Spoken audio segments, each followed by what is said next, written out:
इन परिंदों की आवाज सुनकर या तो आप हंसेंगे या तो डर के मारे भाग जाएंगे। जी हाँ, इसकी आवाज को स्लो मोशन में करने के बाद ऐसा लगता है जैसे किसी एम्बुलेंस या पुलिस की गाड़ी की आवाज हो। लाफिंग कोकाबोरा जब भी अपनी आवाज निकालता है तो ऐसा लगता है जैसे जंगल में कोई चुड़ैल जोर जोर से चीखें मार रही हो। कीवी, इस छोटे से परिंदे की आवाज सुनकर शायद आप डर ही जाएंगे।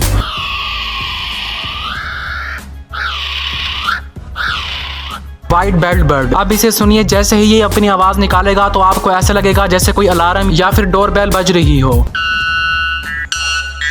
अगर रात में ऐसी आवाज सुनाई दे तो डरना मत, क्योंकि ये आवाज जिन की नहीं बल्कि लोन की है।